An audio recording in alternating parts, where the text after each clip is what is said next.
Rafael García Maldonado. Rafael Maldonado, muchas gracias por venir a No, este programa de Quien Nada Sabe. gracias a Bienvenido. ti, gracias a ti, gracias a vosotros. Estoy encantado. Es un placer tenerte aquí. Estamos en la Feria del Libro de Madrid, aprovechando la publicación de tu último libro, tu última novela, Bárbara Gunz. Y para introducir a un escritor como tú, que eres farmacéutico, novelista, ensayista, cuentista también, Diarista, ¿no? diarista. ¿Qué vino primero? ¿La pasión por las letras o la tradición, que hablaremos más tarde, esa tradición por la salud y por la medicina, la farmacia? Pues mira, yo creo que la pasión de las letras fue una cosa que yo he contado en algún sitio, en algún diario, en algún artículo. Yo tuve la buenísima suerte de nacer en una casa con una biblioteca muy grande, con una casa prácticamente forrada de libros, ¿no? Mi padre sobre todo, pero también mi madre, y han sido grandes lectores que además han tenido el acierto de no obligarnos nunca, ninguno de los tres hermanos, los tres somos escritores, pero nunca nos obligaron a leer, ¿no? Pero siempre vimos los libros como algo cotidiano, algo que era normal, ¿no? Leer, tener libros, estar rodeado de libros, y luego poco a poco esa cotidianidad o esa cercanía o esa presencia tan constante que teníamos de los libros, al final fue una cosa, bueno, pues, si esto está aquí, mis padres disfrutan tanto con esto, de esta forma tiene que ser algo bueno, ¿no?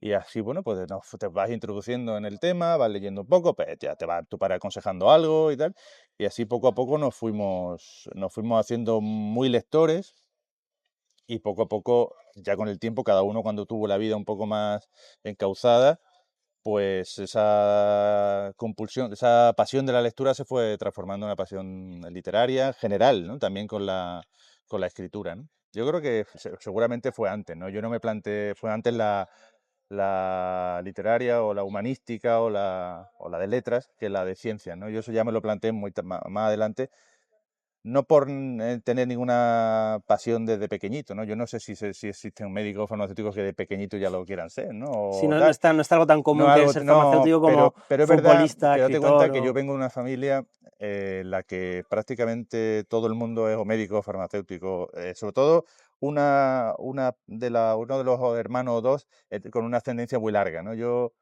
Ahora el libro que estoy preparando ahora precisamente trata un poco de eso, de rastrear un poco a algunos antepasados lejanos, y yo soy la quinta generación por la parte de mi padre de farmacéuticos, y la cuarta si hubiese hecho medicina, sería la cuarta de médicos por mi madre, ¿no? O sea que, y era una manera bueno, supongo que al final hice eso por una manera por amor a mi padre, por amor a una tradición legendaria de la familia, y porque sabía que me iba a ganar la vida mejor también con eso, porque yo tengo 44 años, voy a cumplir ahora, todavía en mi generación, no sé ahora, creo que incluso igual o más, se hacía mucho hincapié en de qué vas a vivir luego, ¿no? ¿Qué vas a hacer luego? O tal. Estudiar no era algo que te gustase, sino era cómo te iba a ganar la vida, ¿no? En mi familia eran muy tradicional en eso, en el sentido como dicen los guantunes que le decían sus padres, ¿no? Dicen, los artistas están muy bien, pero fuera de la familia, ¿no? Aquí hay que ganarse la vida dice, cuando te cierres la consulta, cuando cierres la farmacia, te pones a escribir o te pones a hacer tus cuadros o el arte que te da, pero esto no es un trabajo, ¿no? Y hay que ganarse la vida bien y tal. Y al final creo que me ha alegrado porque hice una carrera buena, descubrí que me gustaba bastante la ciencia sanitaria en general. Hubiese hecho medicina perfectamente, pero sí, me gusta también la medicina. Y al final, pues creo, y luego eso lo he contado mucho, y de hecho fue el motivo de mi discurso de ingreso en la Real Academia de Sevilla, de las buenas letras, que si quieres luego no sé si lo vamos a comentar o no, pero ya te lo adelanto que hice el discurso de ingreso fue sobre el dolor. El dolor lo centré en dos escritores, que son Pío Baroja y Miguel Torga, que muy poca gente sabe que los dos eran médicos, ¿no? Y es que creo que al final el estar en contacto con el dolor humano, con la enfermedad, con la muerte, con las tragedias cotidianas de una profesión sanitaria, a la postre me ha hecho mejor escritor que si hubiese hecho la otra carrera, ¿no? O si me hubiese dedicado a las letras, ¿no? ¿De qué manera Sí, el dolor te ha hecho mejor mira, escritor o te eso hace mejor escritor? Flaubert decía, era hijo de cirujano y de médico, su hermano era médico, y él decía una cosa que a mí me cambió mucho el chip, me cambió la vida en ese aspecto de la concepción de la medicina y la literatura, ¿no? Él decía, y lo repito mucho, soy muy pesado, pero es que una cosa, una metáfora, una cosa bellísima que él decía, realmente los escritores, que los que deberían ser escritores deberían ser los médicos, como mi hermano y como mi padre, dice, porque solo son ellos los que son capaces de ver a las personas por dentro. Eso dice, dice, y el que está cerca del dolor está cerca de la verdad, decía algo así, ¿no? Y dice, porque está con la vida al límite, realmente con la gente de verdad, con un problema, con una angustia ya no existencial, sino una angustia ya terrenal o física sobre la... Y se aprende muchísimo. Yo casi todo lo que realmente he aprendido, quizá también he sido muy perseverante cuando hablo de mis maestros literarios, ¿no? Pero quizá mis maestros realmente no sean tanto Faulkner, Conrad, Lobo Antunes, Proust, tal, sino la gente a la que yo he tratado y con la que he tenido una relación profunda a través de mi profesión, ¿no? Yo a veces digo que la que a mí me ha enseñado mucho más a comprender el alma humana, un anciano con cáncer que viene a que yo le dé una palabra de aliento y a que le revise su medicación y a que le dé un consejo sanitario. Y en esos ojos de ese hombre, sabiendo la tragedia que tiene encima, o cuando viene a por y se va más tranquilo, y cuando hablamos, charlamos, y intento ponerme en su lugar y darle una palabra de aliento. Yo creo que en ese tipo de acción aprendo más y creo que me nutro más del conocimiento del alma humana que cuando leo una novela de un maestro mío, como puede ser Faulkner, ¿no? Cuando leo El ruido y la furia, ¿no? Pero sí, al final creo que me está costando quizá la salud compatibilizar las dos de la forma que lo estoy haciendo, ¿no? De Porque, eso hablaremos también, de cómo claro, cuando se porque compatibiliza sí, bueno, sí que cada polo. luego sí que lo tocamos, pero Me- no es fácil, porque yo pensaba, no, tú puedes tener un hobby, como hay algunos que son médicos y escriben un poema al año, Pero en tu ¿no? caso no es un hobby, es decir, tú Claro, eres un escritor empezó siendo con una cosa, carrera ya y de claro, carrera, ya digamos. está empezando a ser una carrera, un oficio, una carrera profesional aparte, ¿no? Y bueno, pues lo llevo como puedo, sí, pero duermo poco porque aprovecho el tiempo. De hecho, la primera novela, acuérdate, El trapero del tiempo, porque a mí me ha obsesionado siempre mucho a la gente como Marañón, que ese título es una frase que decía Marañón: yo soy un trapero del tiempo, no pierdo ni un minuto de mi vida. Incluso en el taxi que me lleva de mi casa del barrio Salamanca al hospital, escribo una carta o un artículo o leo algo, tal, no, que hay que, eso lo he hecho creo que siempre bastante bien, no he escatimado en eso, en centrarme en que tengo que hacer las cosas y además no tengo la sensación de que sea hiperactivo, pero sé que lo soy, ¿no? Hemos empezado hablando del dolor y eso casi sobra decir que aquellas personas que se ven envueltas con una enfermedad o algún tipo de padecimiento, tanto del cuerpo como del alma, es algo verdaderamente radical. Y Pérez Galdós, sin ser médico, en El manso amigo, por ejemplo, una de sus primeras líneas empieza diciendo: el dolor me dijo que yo era el dolor me Dolor, enseñó que yo era un que yo era hombre, hombre, ¿no? sí, exactamente, sí. Probablemente eso sea el Ujú, hecho fundacional de cualquier ujú. ser humano, que empieza por la torta Sí, sí, sí, sí, sí, que se le da a los niños, y quizá es donde radica la verdad que merece claro, la pena sí, contar, incluso las cosas hermosas, ¿no? Has mencionado algunos libros, vamos a hacer un pequeño repaso de la obra publicada, entre ellos El trapero del tiempo, tu primera obra, Si yo de ti me olvidara, Jerusalén, que es un libro de cuentos, sí. tus dos diarios, Diario de cabotaje y De mis sombras, hijo, Hijo, y este último, Bárbara Gunz. Has hablado de esos maestros de la vida cotidiana, de esas personas que que acuden a tu consulta en Coín, tu consulta con la tu feria de farmacia. botica, pero ¿cuáles fueron esos maestros de juventud, los maestros literarios que te han formado, Sí. te han ayudado a forjar un estilo, unos temas y unos Sí, motivos? sí, sí. Pues yo creo que realmente uno de ellos, quizá el que a mí me espolea más a escribir, quizás sea Conrad, al que, lejos de lo que pueda parecer o a algún ignorante le pueda parecer, no era un escritor de mar, no era un escritor de entretenimiento, de novela eh, marinera, tal. Conrad no solo era un escritor, un estilista extraordinario, además en lengua prestada, porque era ucraniano-polaco, ¿no? Ahora en la frontera, Uh-huh. ¿no?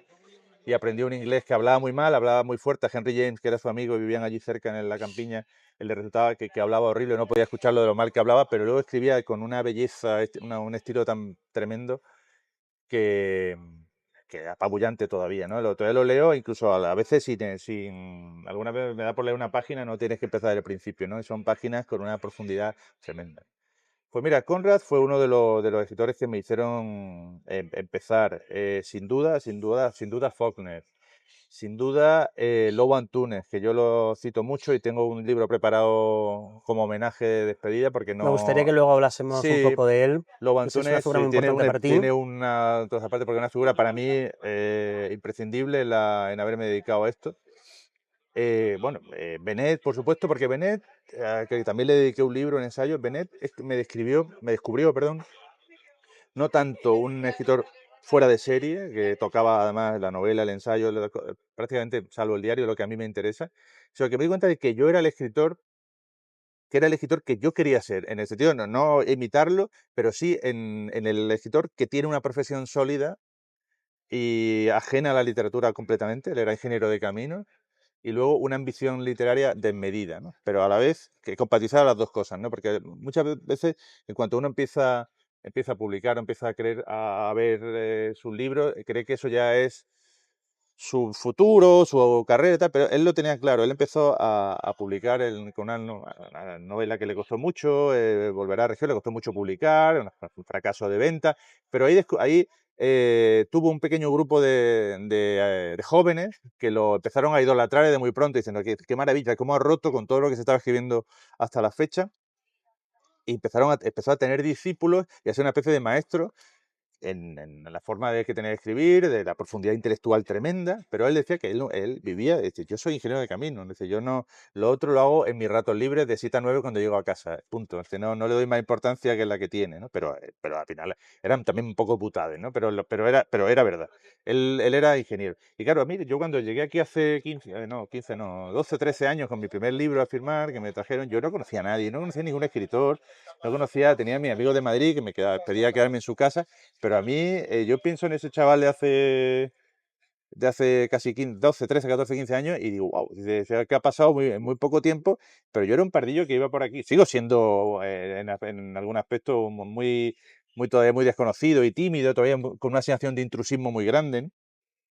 Acabo de saludar a 2 o 3 escritores que, bueno, si fuera el primer del año que vine, saludar a 2 o 3 que están firmando en una caseta, no me lo decían nadie, pero yo no lo conocía a nadie, yo me senté ahí en una caseta y al final, era un libro con una portada muy atractiva, era una buena caseta en Almuzara, al final pues me motivé, ¿no? Pero lo que te decía que yo no sabía, incluso cuando empecé a publicar, qué era un escritor, qué era ser escritor, si esto era un hobby, si era una carrera, si era una profesión, y ahí pues me di cuenta de que tuve un par de años de mucha ansiedad, porque yo creía que había que ya, venga, ahora otro libro y otro, tal.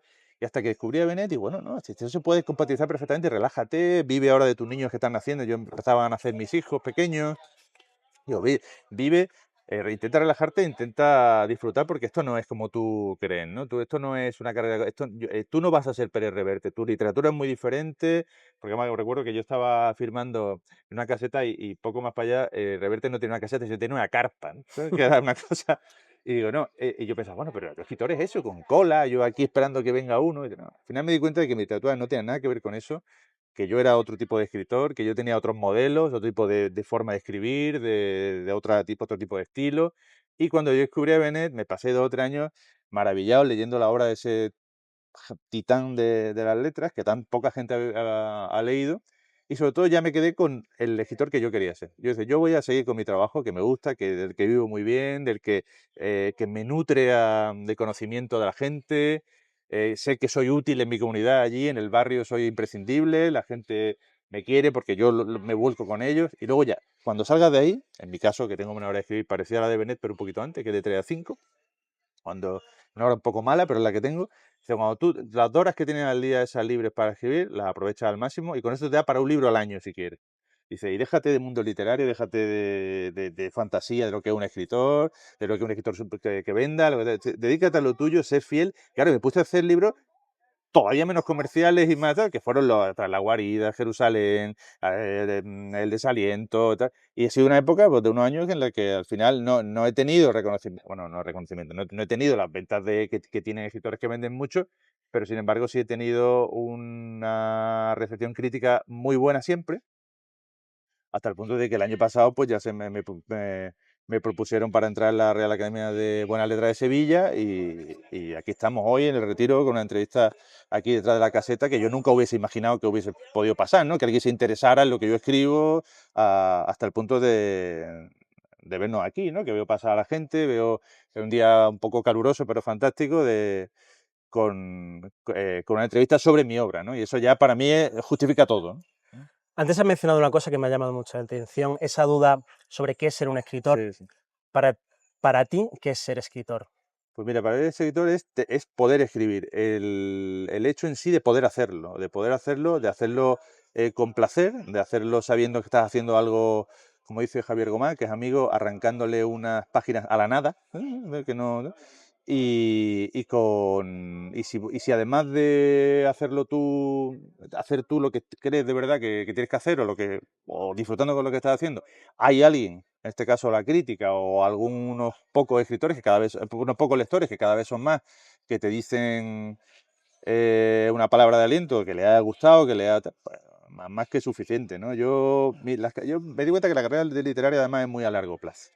No te puedes cabrear porque un día no vendas nada en un libro, en una casa, un stand de una feria del libro, no te puedes cabrear por una... si la vocación la tienes, vas a escribir aunque sea para ti mismo o aunque sea con una tabla de arcilla cuneiforme de esas, ¿no? Lo vas a hacer, ¿no? Y yo creo que el escritor no es el que vende, no es el que más vende, ni el que... No, el escritor es el que de verdad tiene la necesidad de escribir, de comunicarse en soledad, como decía, que la escritura es comunicación en soledad, porque es un trabajo, en el fondo, si te lo tomas de una forma, es muy ingrato, porque como también decía Javier, que no hay nadie después de tú terminas un párrafo, él dice que solo hace un párrafo al día y que con eso le da para hacer un libro al año más o menos. Si después de ese párrafo que has trabajado a lo mejor durante una hora o 2 horas y te queda bien, tú miras para atrás y dices, y no pasa como en el teatro, no aplaude nadie, no, como dice, nadie te dice, ole, tú sales de tu cuarto, de tu despacho, está tu mujer diciéndote que ponga la mesa, tío. No, es que no, es muy, tiene que gustarte mucho la literatura, ¿no? La literatura es quizás de las manifestaciones artísticas más ingratas en ese aspecto, porque nadie vende casi nada, Y todo el mundo quiere serlo. y mucha gente quiere serlo, pero además no se sabe por qué, porque luego el reconocimiento es tardío cuando ocurre, o más tardío, y luego no tiene esa satisfacción de la inmediatez de un actor, de otro, que te están premiando en el momento de tu actuación. ¿Cuándo y por qué decidiste escribir?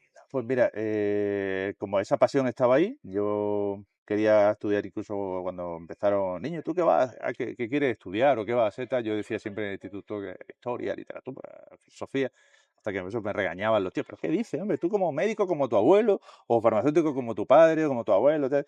Y yo escuchaba esas cosas, ¿ves?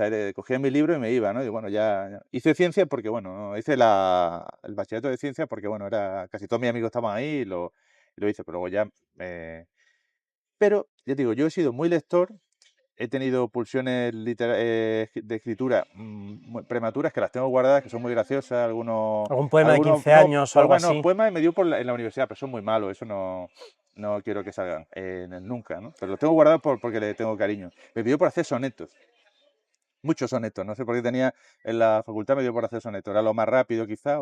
Pero luego tengo yo creo que tenía 12 años, quizá 13, tengo un mini cuento que además no está terminado, en el que tiene una temática curiosamente parecida al Trapero del Tiempo, ¿no? Porque además es que, de hecho, la escena tiene alguna errata horrible, una falta de ortografía tremenda, porque cogí la máquina de mi padre, que además se mezclaba algunas letras con rojo y negro, pero empieza diciendo así como, mi madre y yo acabamos de salir de tal, y un pueblo lo busqué y era un pueblo, no sé por qué, era un pueblo de Austria, es decir, mi madre y yo acabamos de salir no me acuerdo, él ni siquiera, tendría que mirarlo ahora, punto, pero al principio Parece el arranque de una buena es que es novela, sí, bueno, sí. y están como huyendo del nazismo, ¿no? Claro, como muy camusiano, Ese ¿no? Me han dicho que sí, mamá ha sí, y digo, muerto. bueno, pero si es que eso no estaba mal. No sé por qué no seguí. Y bueno, y luego un poco disparate, se oía que el Führer, no sé cuánto. Bueno, ya me empezaba a meter la guerra mundial. Y eso era prematuro. Eso lo dejé, supongo que los niños estaban en otras cosas. Pero me centro en la literatura a partir de los 30 años porque tengo tiempo libre a mediodía y tenía esta historia del trapero del tiempo que había venido conmigo muchos, muchos años, ¿no? Y recuerdo que fue una época en que me encajó un poco todo. Yo ya tenía una estabilidad profesional, económica, de tiempo, sentimental también. Acaba de empezar con la que ahora es mi mujer, tal. Y le conté, me acuerdo que hasta perfectamente hasta dónde estábamos, ¿no? De las primeras citas le dije, dice, tengo que escribir una novela algún día sobre esto, ¿no? Sobre una historia de un personaje que inspiraba a mi abuelo materno, porque además a mí me impresionó mucho, la guerra civil es una de mis obsesiones. A mí me impresionó mucho la épica esa familiar que hay, de la que ellos nunca hablaron, mis dos abuelos estuvieron los dos en la guerra civil, pero ninguno hablaron. Pero yo iba rascando cosas de aquí y de allí, iba preguntando, y sabiendo, y supe que mi abuelo mintió con su edad y se alistó en la guerra muy joven, con una forma de vengar a su padre, que había sido muy maltratado por el famoso terror rojo que hubo en Málaga, tal, porque pasa que era médico y no podían prescindir de él y no lo mataron, ¿no? Pero para un hombre de una familia muy acomodada, una buena casa allí en Nerja y tal, y al final tuvo serios problemas con los milicianos de la época y mi abuelo, que era muy bueno, como todo hijo con su padre, ¿no? Que estaba muy preocupado cuando vio que el padre una vez se lo llevaron, tardó más de la cuenta, él miente con su edad y se alista, ¿no?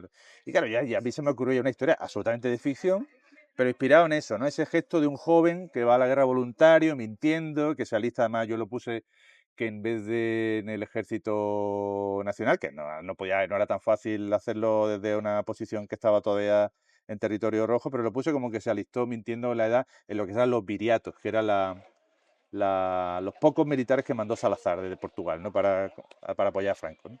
Y ahí empecé a mezclar cosas, guerra civil, la guerra mundial, que en el fondo es una temática entre algunas comillas parecida a esta, ¿no?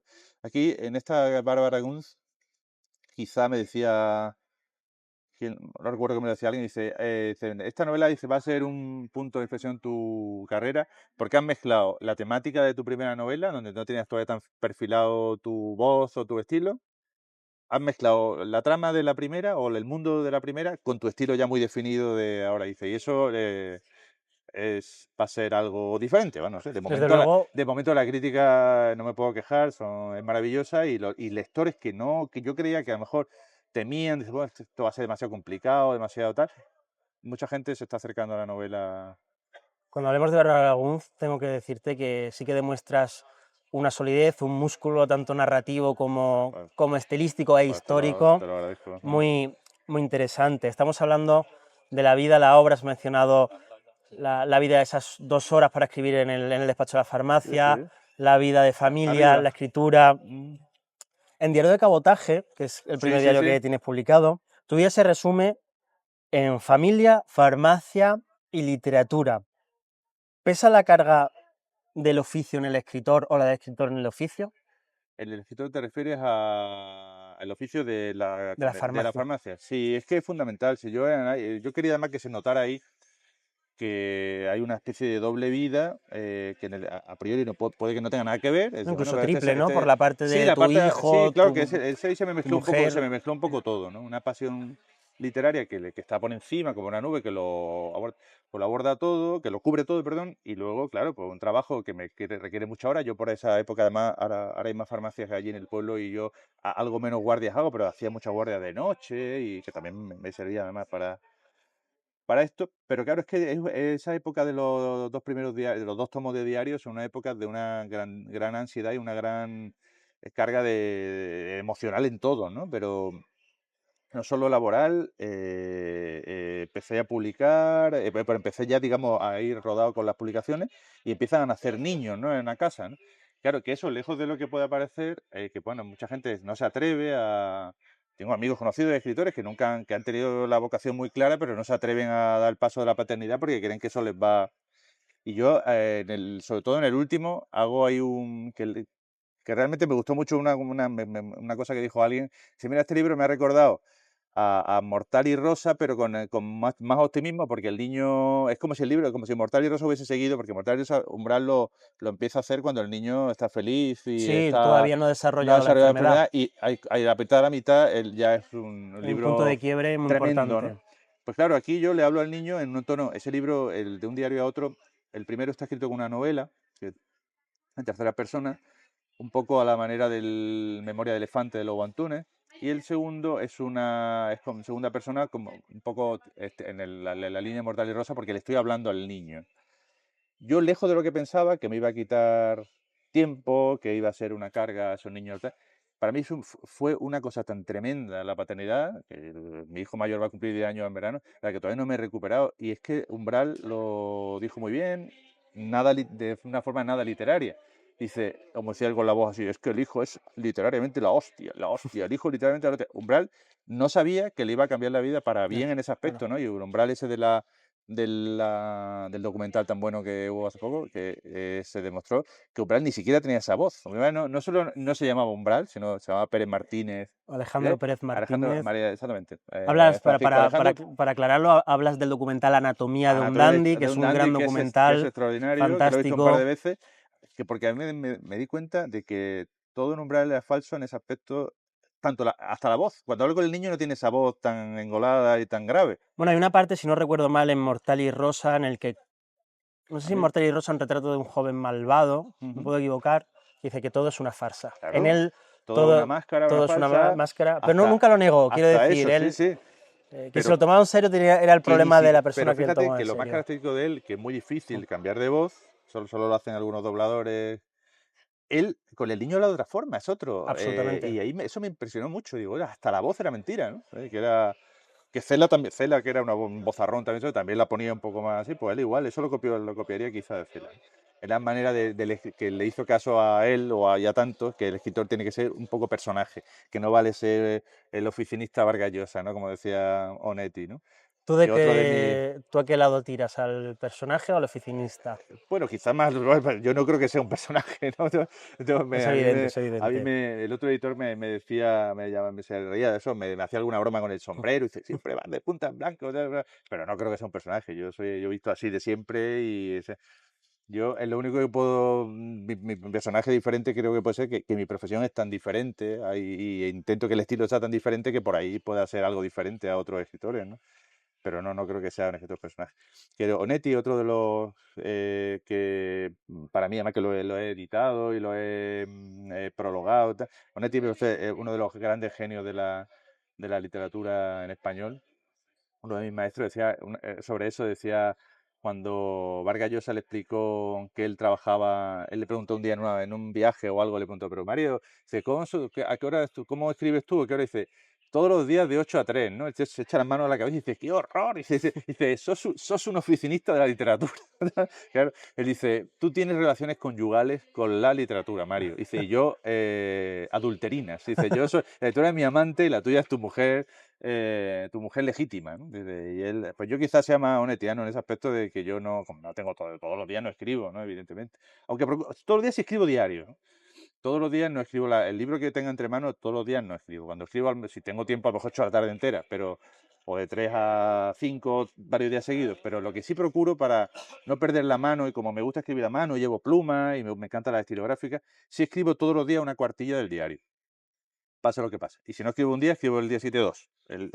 Pero cada día procuro escribirlo. A mí de tu diario una cosa que me interesó mucho fue esa propuesta narrativa en la que hablas en una segunda persona y el otro en tercera persona, porque esa decisión que a veces podría parecer que Pero sí, o acerca al lector, que sí, o parece lo que uno lo aleja. está viviendo, o lo O la aleja. deja, sí. De hecho, Pero me interesó por ese carácter atrevido sí, y porque audaz, quería hacer además. algo diferente, simplemente. No, algo que no se hubiera hecho, que se pudiese leer como una novela, no quería lo que hace Trapillo, que me gusta, que he leído mucho de él, pero él no se sabe muy bien hasta dónde llega la ficción y tal. Yo dije que era verdad, pero que la forma de contarla era novelística, ¿no? En el primero, ¿no?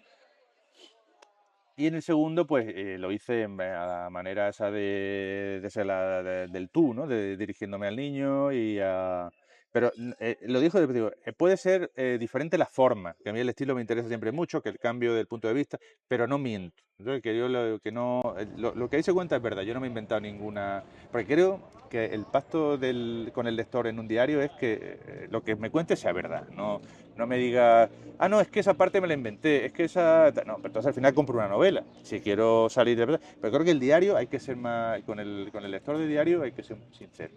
Y mira, esto pasó, ¿vale? Yo te lo cuento de una forma que como yo me considero novelista o escritor de ficción, te voy a contar de una forma un poco diferente. De hecho, la crítica fue muy buena en el diario de Cabotaje, pero Manuel Alberca, el gran experto en literatura autobiográfica, me hizo el apunte un poco crítico de que un diario no se escribe en tercera persona, no se escribe como una novela, ¿viste? Pero tal, ¿vale? Y luego me lo puso bien, ¿no? Bueno, eso de las normativas, las perspectivas de los Ya, pero es que críticos... los académicos son así. Claro. Un diario es un diario, ¿no? No me digas, Marco, es que ya me gustó tanto ese libro de Lobo Antunes, Memoria de Elefante, que al final yo hice la tercera persona hablando así, ¿no? De cuando a esta hora ha llegado el farmacéutico a casa, ¿no? Claro. Entonces, pero vamos, yo creo que estoy contento con ese libro y ya esa editorial cerró y ya con esta editorial nueva pues han querido mantener en los diarios, que espero seguir publicándolo, pero creo que no voy a hacer tan poco. El próximo que haga a lo mejor voy a hacer 10 años a la vez, ¿no? Ya, más o menos, ¿no? Para no ir pisar, porque si no, acá no terminaría nunca. Si voy, el próximo sería para el 17, pero me gustaría hacer quizá 17, 2027 dentro de 2 años, ¿no? Algo así, ¿no? Que son, y ir puliendo un poco más, no hacer un libro tan gordo, sino hacer páginas más selectas. Pero el próximo libro que quiero escribir, que quiero publicar, el año que viene va un poco por ahí, aunque sea más cortito, pero es un libro sobre mis antepasados, con una memoria familiar. Yo te confieso, soy un gran trapillista, me parece uno de los grandes escritores españoles del último tercio del siglo XX, lo que llamamos del XXI, y te confieso además que me encanta esa frontera del diario en el que no se sabe bueno, qué es ficción y verdad, porque precisamente la ficción nunca es una mentira completa, ni siquiera eso dice él, ni una verdad, es un mundo aparte, ¿no? Y creo que en el caso de Trappiello, esa novela en marcha es una genialidad. Mira, hay un amigo mío que dice, provocativa también, hasta cierto punto, para algunos. Hay un amigo montano, que tú seguro que me habrás visto en la red, él dice que de la generación de ellos, que son ahora los que tienen aproximadamente entre 70 y 75 años, van a quedar solo muy pocas cosas de lo que está escribiendo, lo que ha escrito esa generación. Él dice que van a quedar las novelas de María y los diarios de Trappiello. Eso es lo que va a pasar el corte. Yo estoy convencido de que al menos... Sí, por ahí va la cosa. De esa generación sí. Al menos los diarios de Trappiello sí pasarán al manual de literatura, sin lugar a dudas. Sí, porque y las novelas de María probablemente tan ambicioso, también. ¿no? Tantísimos años. Y un proyecto tan grande. Claro, y que abarca mucho, y de un país entero, ¿no? Sí, yo creo que eso sí pasará al corte. Yo muchas veces los llamo los episodios personales. Claro. De hecho, él no lo niega, que es muy galdosiano y tal, y al final... quedará quizá como los episodios nacionales, pero personales, pues está muy bien eso, ¿eh? Hemos hablado antes de esa referencia que íbamos a tratar, Lobo Antunes también sale en ese diario de Cabotaje, tú lo mencionas con mucha frecuencia, también es médico y escritor. ¿Qué representó para ti conocer a Lobo Antunes, que tiene éxito en España, pero no está entre los más vendidos? Y me gustaría que comentaras un poco su figura y qué ha representado para ti, qué representa. Sí, pues mira, luego no recuerdo exactamente si leí antes, creo que fue en un libro además que se tradujo muy mal, que se llama, le pusieron en español En el culo del mundo, que en portugués es Acus de Judas, que es una expresión allí que es como muy lejos, pero es cuando las primeras novelas suyas son autobiográficas sobre su vida como psiquiatra, su vida en una familia acomodada de la casi aristocracia de Lisboa. Y sobre todo, él con nada más terminar medicina, sin tener ni pajolera idea de medicina todavía. Antiguamente en las carreras no había tanta práctica hospitalaria, te daban el título y tenías que hacer una formación y buscarte la vida. Él prácticamente sin nada lo destinan como teniente médico a Angola, a la guerra colonial de Angola, ¿no? Que eso es lo que le marca a él la vida, ¿no? Yo creo que ese fue el libro primero que leí, que es su experiencia como médico de guerra, cuando a Maggi le nace una hija, que se había quedado la mujer embarazada Es un libro tremendo, bellísimo, con un tono, con un lirismo, una mezcla entre épica y lírica extraordinario. Y bueno, empecé, pero a mi padre le gustaba, pero mi padre ya había dejado de leerlo porque dice que ya le resultaba demasiado complejo. Dice, pero tú inténtalo porque a ti te... Y no, bueno, fui leyéndolo, me fue maravillando una prosa que además es de los pocos escritores que yo creo en el mundo que tú solamente en una página ya sabes que es él, ¿no? Eso no es por la manera que tiene además de no no solo de su forma de lo que cuenta o de lo que puede estar contando, sino de cómo lo cuenta, que en el fondo es lo que hace la literatura, el cómo se cuentan las cosas, ¿no? La historia no, contar historia lo puede hacer la inteligencia artificial o cualquier bestseller te cuenta una historia, pero la La literatura, literatura es una cuestión de ¿qué es forma, el cómo? absolutamente. Es el cómo. Entonces, no. Pues estas páginas de Lobo, tú ves que además él no pone apenas signos de puntuación, se salta de los guiones, de los acotados sin punto y aparte. Se entiende perfectamente, no solo por la puntuación, sino por la prosa. Y a mí me maravilló y fui leyéndolo todo. Es verdad que tiene una época de una complejidad que, como él dice, si no tienes la llave mía, no puedes entrar en esos libros, pues son de una dificultad algunas veces extrema, ¿no? Pero al final es muy sensorial, son como pura prosa poética, que mezcla el subconsciente, él como psiquiatra entendió muy bien las pulsiones, las emociones. Él dice que quiere que lo difícil de la literatura, que por eso yo también lo considero mi maestro, que en ese aspecto, porque a mí me cuesta mucho trabajo eso también, dice, los sentimientos son como unas emociones un poquito más elaboradas, dice, pero las emociones estaban en los seres humanos incluso antes del lenguaje, y por definición poner eso en palabras es muy complicado, ¿no? Y eso él lo hace muy bien, es meterse en la mente, en el torrente ese de voces que hay en las cabezas y tal. Y ahí pues, me fascinó. Y luego, encima, más allá de eso, me empiezo a leer su biografía y veo ya unas coincidencias con todo lo que yo he pensado de jovencillo, de lo que era estudiar letras y un padre que te dice que no, que tú como yo, con la bata blanca, que tal, cuando tengas tiempo te dedicas a Claro, esto. además en tu caso hay un Claro, igual, paralelismo igual, igual, clarísimo. igual, igual. Sí, sí, pero de verdad es sorprendente un libro que tiene conversaciones con María Luisa Blanco. Digo, bueno, cuando leí ese libro, digo, ya dije, "Joder, si esto es como vamos, no un calco, pero casi, ¿no? La presencia toda suya con el abuelo, la necesidad de nutrirse del psiquiátrico donde trabaja para comprender mejor el dolor a la gente, la mente herida, muchísimas cosas, ¿no? Y sobre teorías de la paternidad, sobre teorías sobre el sexo, las mujeres, todo. Coincido con él como parece de verdad una cosa de broma, ¿no? Y tan... Bueno, pero ahí está, ¿no? Y tanto que me puse en la pandemia dura, que tenía ahí un impasse entre dos libros, me puse a hacer un pequeño homenaje a él, que es un libro que tendrá una vez que se edita a lo mejor 120 páginas, ¿sabes? Pero es un pequeño homenaje a él en el que mezclo una pequeña biografía y luego un pequeño juego, como hace él, poético, así también un poco de monólogo suyo. Él luego dándose un paseo por una Lisboa que ya no reconocen. Que justo además me he enterado hace poco con pesar que tiene Alzheimer o que tiene una demencia y ya muy mayor, tiene muchos problemas de salud y yo creo que luego morirá en breve. Y ahí será el momento de hacerle yo ese homenaje. Has hablado de la complejidad que tiene este autor. Para aquellos que no lo conozcan o lo conozcan muy de pasada y nunca lo hayan leído, por dónde podemos empezar Bueno, para descubrirlo? las primeras sin duda, las primeras. Memoria de elefante, En el culo del mundo, Conocimiento del infierno y Acerca de los pájaros. Incluso si no valen más, esas cuatro son cuatro joyas le dieron además una fama inmediata, ¿no? Él empezó tarde a publicar porque decía que estaba ocupado, que era médico, que él tenía que ganarse la vida y, y no dejaba tiempo de literatura para los libros. De hecho, los primeros son más cortitos, tal, porque es muy complicado ser médico y médico en la privada también y tal. Y tal. Pero luego ya es verdad que él le pilló una época donde ni había tantos escritores, se apostaba más por un tipo de literatura más compleja, más densa, y él tuvo mucho éxito en Alemania, en Europa en general se fue muy traducido muy pronto. En España le costó mucho entrar, y si no es por Jacobo Siruela, no, porque los agentes veían, esto no es una novela, ¿esto qué es? ¿No? Aquí no hay trama, no hay personaje, aquí nada más que hay voces, nada más que hay...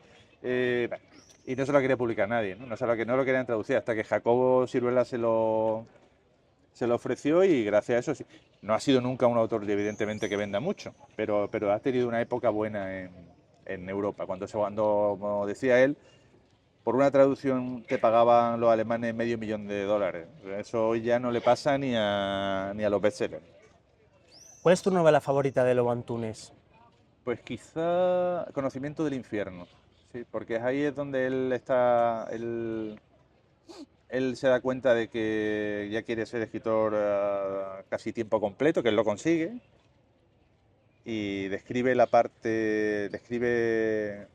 la tristeza y lo tremendo de un psiquiátrico antiguo en el centro de Lisboa donde él trabajaba, la clínica Miguel Bombarda, de una manera magistral. Y una que está, que no la ha leído casi nadie, es acerca de los pájaros que te he dicho.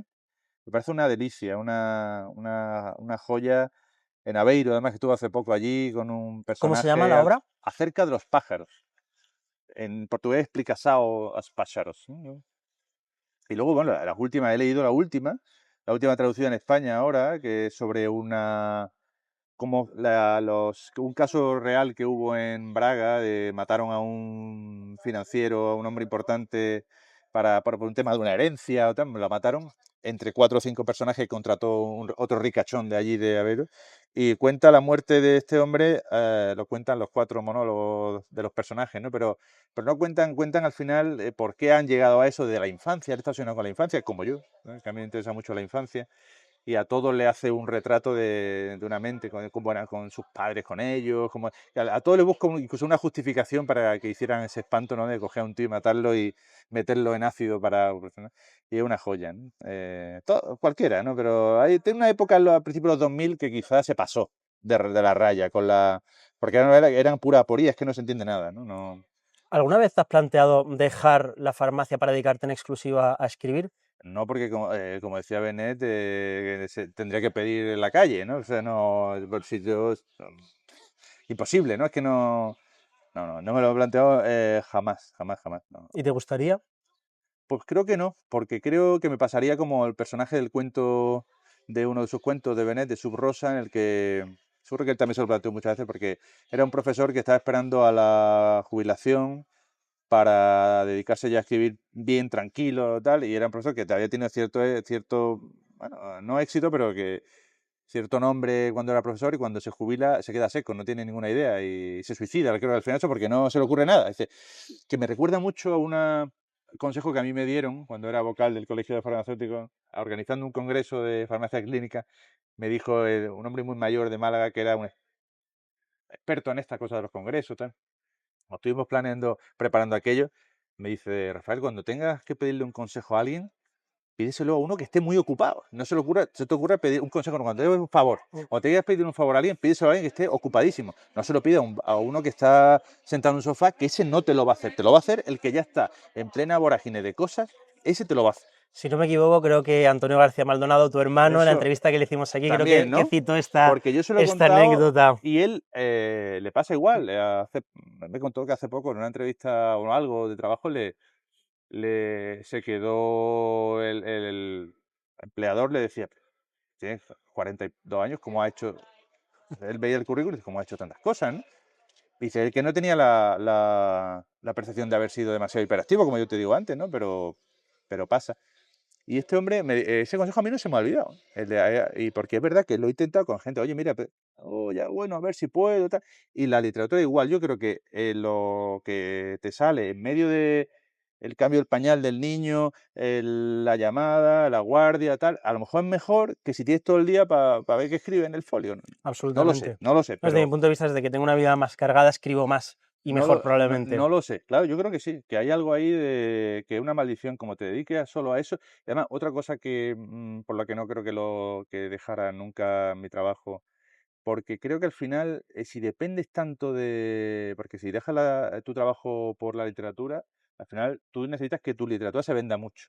Claro. Y ahí Eres baja, preso. eres preso de eso. Y o baja el nivel del libro, o de los libros, y al final haces lo que no hay que hacer nunca, que es dirigirte al público. Es decir, yo ya sé cómo es más o menos lo que me van a comprar, me voy a hacer, voy a dibujar la carita de este autor que tengo en la cabeza, no, yo hago lo que creo que debo hacer, o lo que me apasiona, o lo que yo creo que es lo que es bueno. Ahora, si hay alguno que luego se sume, mejor, si no. Pero si dependes de la literatura para vivir, al final te obliga o a trabajos que al final son más ingratos que el que tenías antes, aunque estén relacionados de alguna forma con la literatura, y sobre todo te obliga a que tus libros se tienen que vender mucho, y eso no suele ser bueno. Vayamos a tu última novela, Bárbara Gump.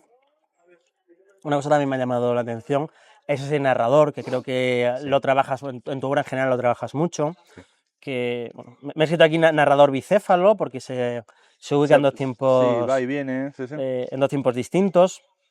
¿Por qué elegiste esta forma de contar Mira, la historia? sí, en uno de los cuentos de Cuaderno de Certidumbre aparece, porque no, por no ponerme yo descaradamente, como soy, ya te digo, un lector obseso de Conrad le daba también cierto pudor hablar de un personaje que se llamara Joseph Conrad. Y dijo, no, voy a crear otro que se llame el Capitán Marlowe, ¿no? Él, toda su novela, casi todas, las narra o aparece tangencialmente o de alguna forma un tal Marlowe. Bueno, yo lo hice por una manera de no ponerme yo y luego ya en la siguiente novela, El desaliento, aparece también con un monólogo muy largo este personaje, Guillermo Garcés de Aldana, ¿no? Se llama el conde de Aldana fue el primer Maldonado de España. Tiene su guiño, tiene su juego a mi nombre, Garcés de García Garcés y de Aldana por ya te digo, el primer Maldonado por un tema muy bonito de las flores de lis, de Francia, tal. El primer Maldonado de España fue un conde. Bueno, por una mezcla de todo eso, sí, Guillermo por Faulkner, ¿no? William, ¿no? Entonces dices, "Bueno, una broma, ¿no? Una gracia, pero al final digo, bueno, yo tengo aquí un personaje que me va a servir para esto. La novela al final tú empiezas a escribirla, yo no empecé sabiendo que iba a ser Guillermo García de Aldana el que la narrar. De alguna forma te lo pide la novela, ¿no? Y yo aquí quería hacer también una... Me di cuenta, ya llevaba un año creo que con la novela, que he tardado 4, me di cuenta que quería hablar del hecho en sí de la ficción, de cómo necesitamos la ficción los seres humanos.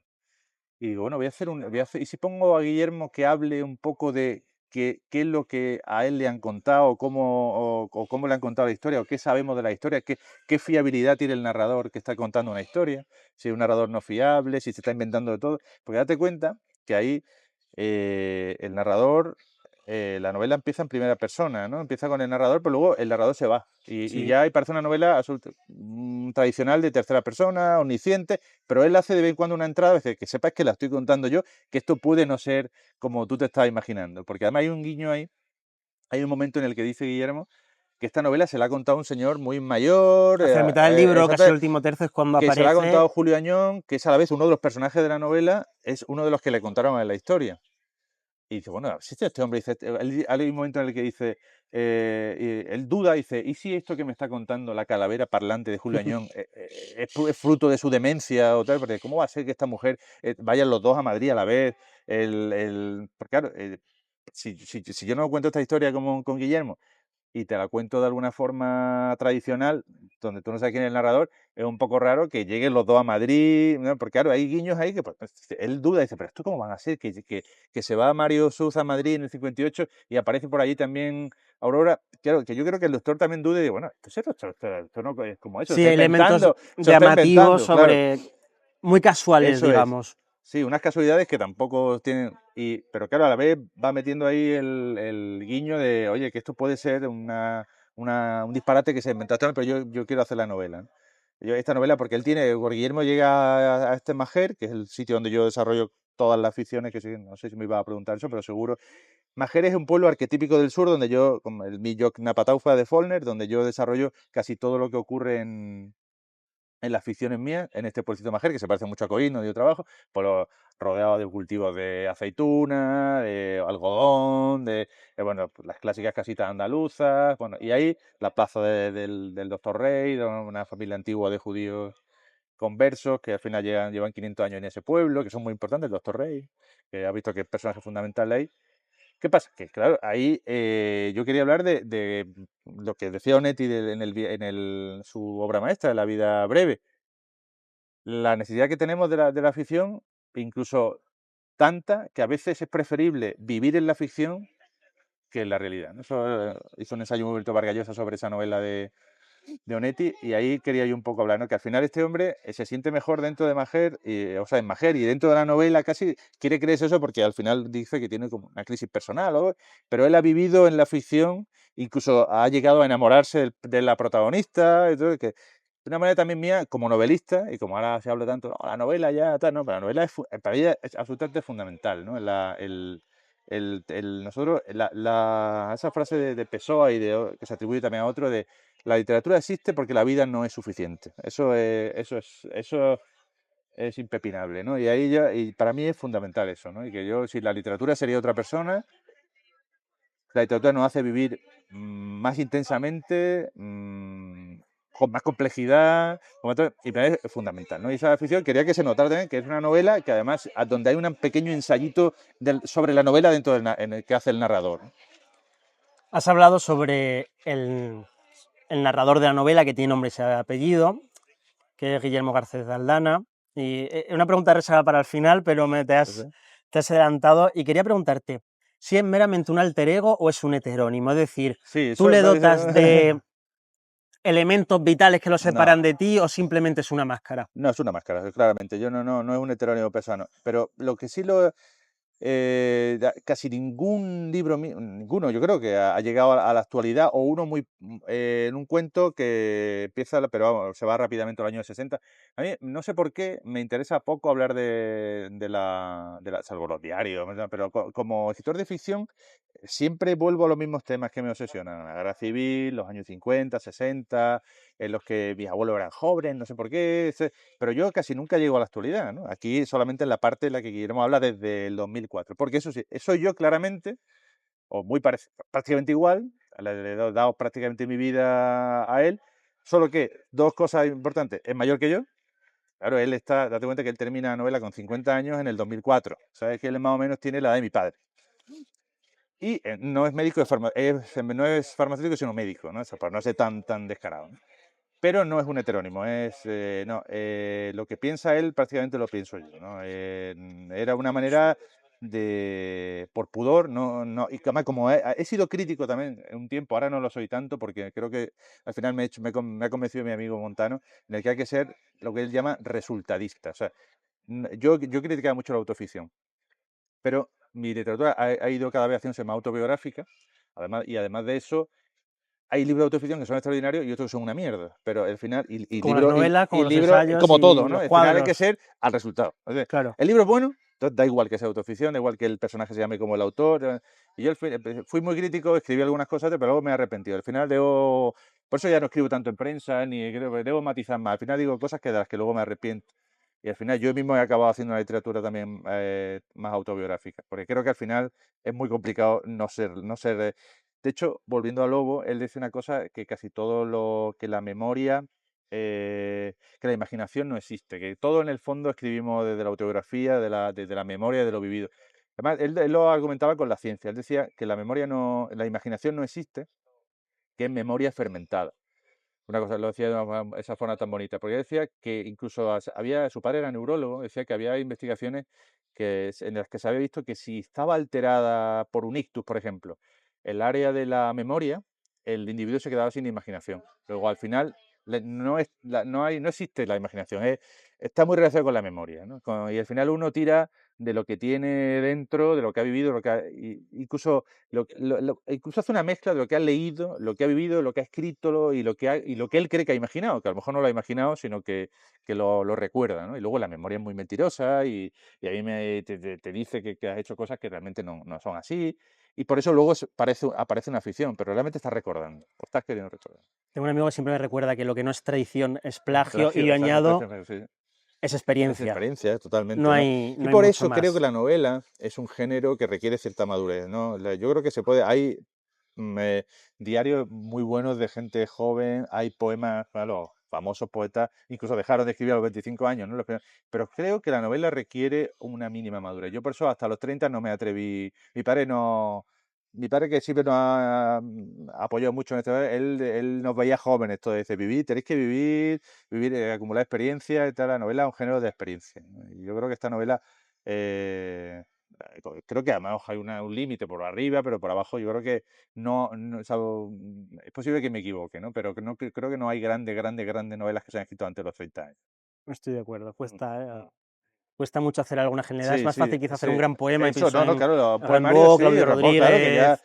que ya lo habían dejado a una edad, ¿no? Claro. Pero novela es de un género de madurez. En Bárbara Gunz, la guerra civil es tanto un marco como un personaje, al mismo Sí. tiempo que fuera del micrófono lo comentábamos, hay un filtro casi blanco y negro, mucho tabaco de la marca Abdullah, Abdullah. hay una cosa noir, casi de espías, Sí, sí, detectives, era hay un espionaje, misterio. sí, sí, Has explicado ya que la guerra civil es una de tus obsesiones, sin duda. de los Sí, fenómenos y de históricos las pocas cosas de las que presumo de saber, ¿no? que Que te no, de la guerra atrapan. sí. ¿Cómo ¿Cómo llevaste a cabo el proceso de documentación para darle, digamos, esa Mira, tridimensionalidad, esa sí, profundidad a la obra? hombre, creo que mira, la única cosa que está muy documentada ahí y que sí me he preocupado de no hacer el ridículo con cosas es la batalla de lo que se llama la batalla de Madrid, ¿no? La Sí, que batalla de Madrid está muy con el presente, con frente, el sí, médico que va y que viene. allí estuve por allí viendo los búnkeres, que eso no lo había visto nunca en directo, los búnkeres de Moncloa, tal. Ahí sí, y yo ahí pongo ahí, sitúo donde estuvo el frente tanto tiempo. Pero yo no quiero hacer, no lo pongo en el Hospital Nacional Universitario, yo creo una clínica aparte, digo, no quiero que me digan, no tenía 4 plantas, que no quiero que alguien me diga esto Sí, es que no, no dejan de ser elementos no, circunstanciales que que no me no afectaba. aportan a Y la creé una narración. clínica privada ficticia, que se llama la Clínica de Carracido, un guiño a un ilustre bioquímico farmacéutico Carracido, que fue un personaje extraordinario. Y ahí digo, bueno, esta clínica y luego la batalla. Pero luego la parte de Madrid, te cuenta que yo no nombro apenas los nombres de las cafeterías. No he querido tampoco ser mega naturalista de datos, de... No, tampoco hay un urbanismo, Mira, pero sí está presente, sí, sí me recuerda, a hay... mí se lo explicaba, no me acuerdo quién. Digo, mira, yo quiero que se vea que es Madrid, que se haya una atmósfera de Madrid y tal. Sale mucho la calle Maldonado, también entiendo Bueno, por son guiños, sí, razones sí, que él vive evidentes. ahí, ¿no? Pero quiero que se sepa que es Madrid, pero al final, por falta de, ni de recursos de esos, de hacer una investigación de la época, que no tenía ni ganas ni en mi manera de escribir, hecho como hacía el director de Brutalist, no sé si lo has visto, ¿no? Date cuenta que la película esta famosa del arquitecto, Sí. como tenía poco presupuesto, él hace las tomas del Nueva York de los 50 solamente por arriba, del Chrysler, bueno, que se ve que es Nueva York, pero como hecho para abajo se ven los coches actuales, ¿no? Pues no, yo he hecho una cosa parecida, yo no, quiero que se sepa que es Madrid. Quiero, a ver, algunas cosas sí son exactamente como eran, pero yo, si no estoy seguro que la cafetería que había enfrente de la Real Academia se llama tal, pues no lo pongo el nombre. Pero en el fondo yo creo que el libro, como en la extraordinaria reseña que salió en ABC Cultural, en el fondo el libro, por mucho la guerra es un escenario, un personaje, un tal, pero al fondo Es un creo que es fondo. que el fondo, que creo que al final me ha salido, quizás sin pretenderlo, una historia de amor, ¿no? Una historia como decía Jurista, de la desesperación de amar, ¿no? De cómo hay gente que siempre me ha interesado mucho esos amores que aunque son cortos, la gente no lo olvida, ¿no? Y al final, aquí esta gente vive estos personajes, tampoco voy a hablar, hablar mucho de la trama, pero hay Bueno, podemos personajes, decir que es el amor lo que atraviesa lo toda que la atraviesa historia toda la historia de de amor, que punto a está, final, que dura, empieza en el medio de la guerra del inicio al final. Perdón. bueno, y luego en los años 50 hay una especie de revival de todo esto, pero eso, quería decir eso, que no, cómo hay gente que, a mí hay gente que me ha contado que la guerra fue una época extraordinaria para ella, ¿no? Claro, al final, digo, bueno, como dices, pues estaba al frente o estaba...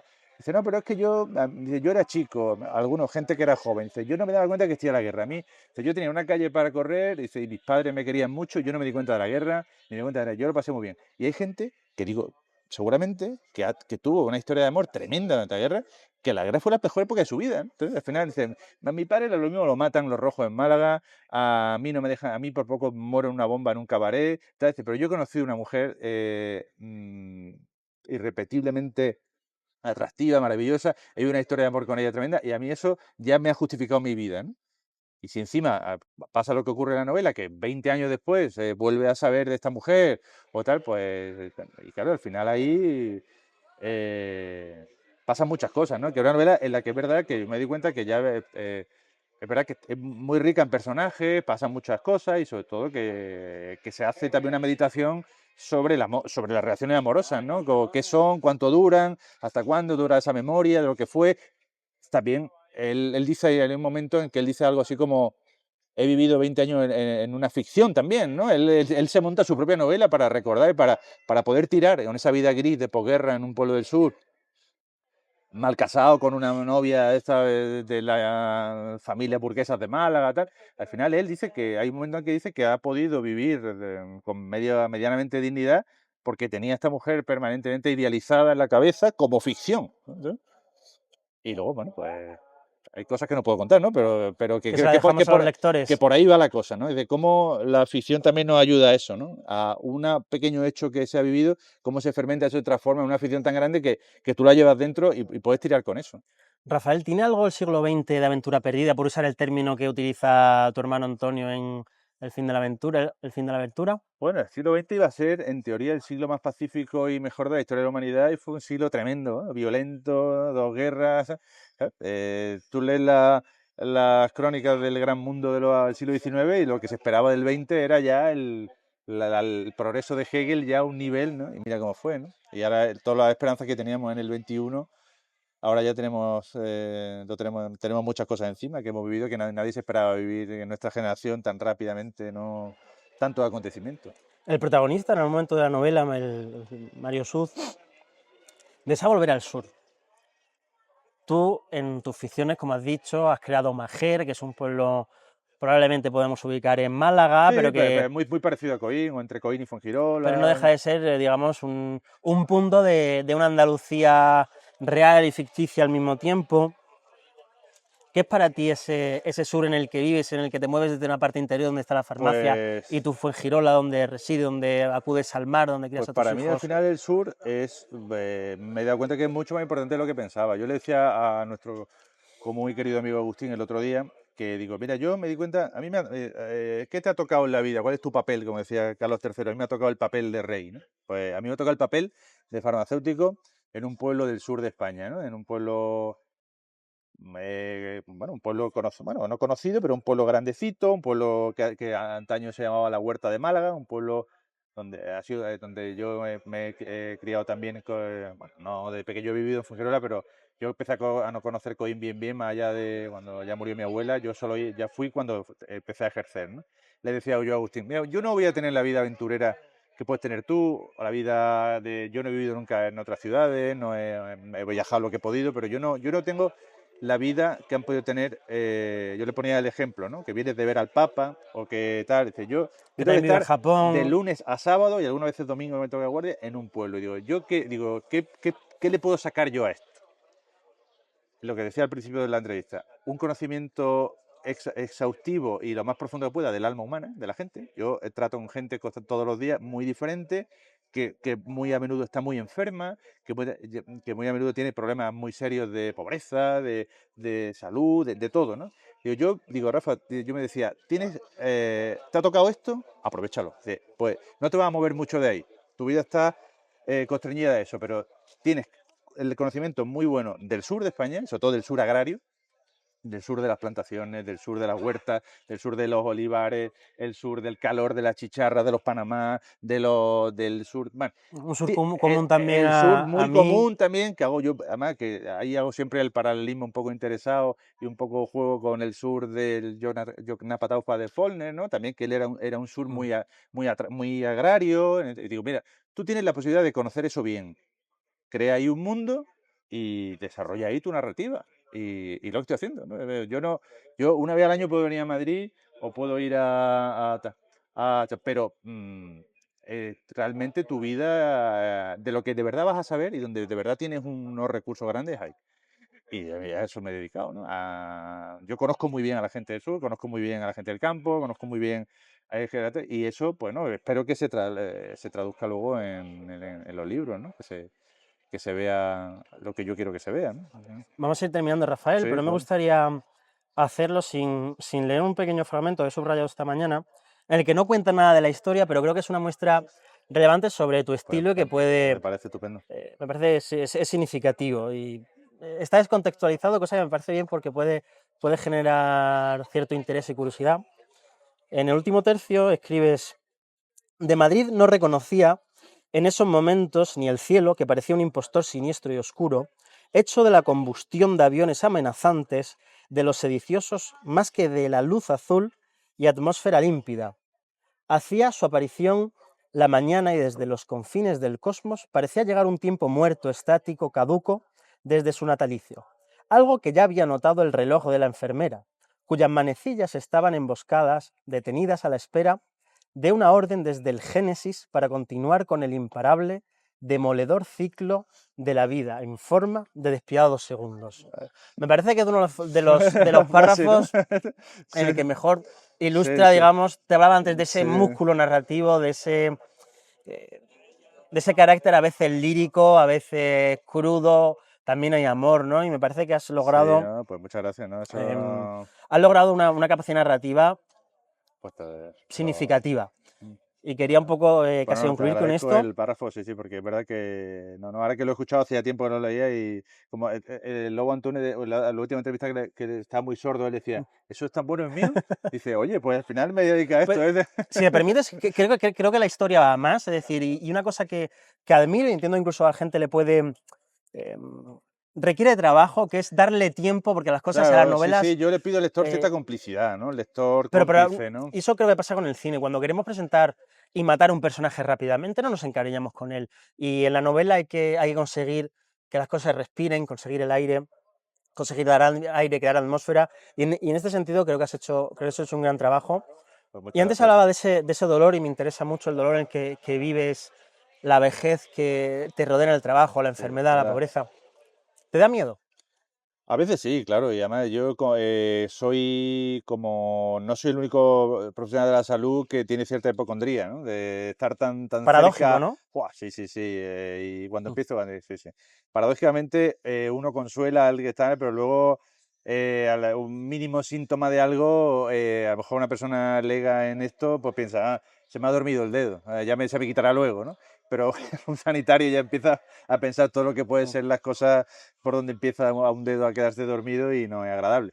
Pero a la vez valoran mucho la vida, ¿no? Ya el estar vivo es un milagro absoluto.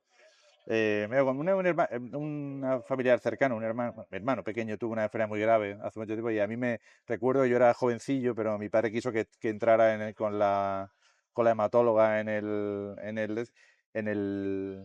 la consulta y me decía, una enfermedad muy grave, tal, dice, pero Rafael, le decía a la médica, es que lo raro es que no estemos muertos, es que es tan complicado un organismo, dice, lo raro es que estemos sanos, ¿no? Decía, ¿no? Y es verdad, es casi milagroso no tener nada, ¿no? Y por eso yo creo que me da miedo, claro, algunas veces sufro también como todos, ¿no? Pero estar bien, estar en contacto con la enfermedad me hace ser me obliga a ser optimista, a decir, hijo, no te puedes quejar, ¿no? De momento la vida te respeta y sobre todo respeta la de los niños, ¿no? A mí, desde que soy padre, me miro menos a mí mismo, ¿no? Eso sí, que antes era más egoísta y más pero ahora si si a algo le tengo horror, no a que me pase algo a mí, que tarde o temprano me pasará, sino que le pasa a los niños. ¿Crees que eso te da un propósito, estar rodeado de esa No lo circunstancia? llamo, pero yo intento hacer lo mejor que pueda y no hay más, ¿no? Es que no me queda otra, hacer lo mejor que pueda tanto en la literatura como en mi profesión. Para terminar quizá con una nota más alegre tras estas dos últimas preguntas, una vez te leí y estaba en absoluto desacuerdo que te parecía, si no recuerdo mal, una cortesía escribir libros cortos. Sí, yo dije eso. Sí, dijiste eso, y tu Sí. última, Claro, pues obra fíjate, 550. tiene 544 páginas. No, ¿Sigues de acuerdo con no, con esa bueno, afirmación? pues no. Si es que al final el libro te dice, te va llevando y te dice cuándo hay que acabar. Si los libros son, al final Cela decía, si es que esto, cuando creas bien un personaje, se trata de ir anotando lo que él te dice, ¿no? Y al final él te dice hasta aquí, ¿no? Y no, creo que no ha sido nunca, esto hay que cortarlo, yo creo que hay libros que, mi Tras la guarida, un libro que a mí me gusta mucho, yo querría reeditarlo el año que viene o cuando pueda.